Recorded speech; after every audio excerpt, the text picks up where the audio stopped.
बुद्धि बल से श्रेष्ठ होती है। जिस व्यक्ति की बुद्धि अथवा विवेक नष्ट हो जाता है वह व्यक्ति अधर्म करता है। शनि सिखाते हैं कि जो व्यक्ति विवेक से काम लेते हैं उनकी सदा विजय होती है। व्यक्ति का मन अति चंचल और अस्थिर होता है, इसलिए शीघ्र भ्रमित हो जाता है तथा भ्रमित मन को सत्य का भान नहीं होता। शनि सिखाते हैं कि जिस व्यक्ति का स्वयं के मन पर नियंत्रण होता है वह व्यक्ति कभी अपने पथ से भ्रमित नहीं होता। व्यक्ति का तन भले ही बंदी हो, परंतु जब तक व्यक्ति का मन स्वतंत्र है तब तक उसे कोई पराजित नहीं कर सकता। शनि सिखाते हैं कि जिस व्यक्ति का अपने मन पर नियंत्रण होता है उसकी सदा विजय होती है। जब व्यक्ति का लक्ष्य, उस तक पहुंचने का मार्ग तथा उसके साथी का चयन अनुचित हो तो व्यक्ति भ्रमित हो जाता है और अपना लक्ष्य कभी पूर्ण नहीं कर पाता। शनि सिखाते हैं कि चयन व्यक्ति के जीवन पथ का आधार होता है। जीवन में सफलता पाने के लिए उचित चयन अति आवश्यक है।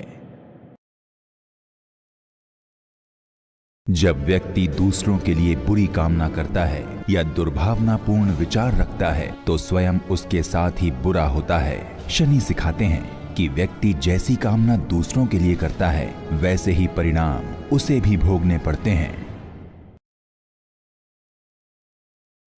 व्यक्ति का जीवन कर्म प्रधान होता है तथा पृथ्वी पर व्यक्ति की पहचान उसके कर्मों से ही होती है। शनि सिखाते हैं कि कर्म पर ही व्यक्ति का अधिकार होता है। जब व्यक्ति पूर्ण विश्वास रखते हुए उचित कर्म करते हैं तो परिणाम सदा शुभ मिलते हैं। मनुष्य की बुद्धि ही उसे उचित व अनुचित का भान कराती है, अतः मनुष्य को कभी स्वयं के बुद्धिमान होने पर अहंकार नहीं करना चाहिए। शनि सिखाते हैं कि व्यक्ति के बुद्धिमान होने के साथ ही सरलता, नम्रता तथा विनय के योग से ही उसका सच्चा चरित्र बनता है। जीवन में सुख और दुख कभी स्थायी नहीं होते, इसलिए व्यक्ति को दोनों ही परिस्थितियों में संतुलित व्यवहार करना चाहिए। शनि सिखाते हैं कि प्रत्येक दुख एक शुभ प्रारंभ का संकेतक होता है।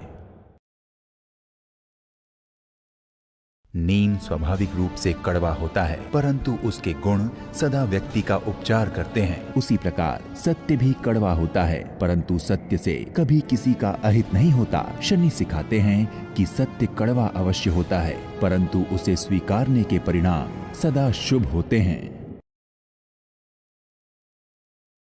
शुभ और अशुभ दोनों ही कर्मों का फल मिलता है। व्यक्ति जैसे कर्म करता है उसे वैसा ही फल मिलता है। शनि सिखाते हैं कि शुभ कर्म करो तो परिणाम शुभ होंगे और पाप करो तो कर्म फल सदा पीड़ादायी होंगे।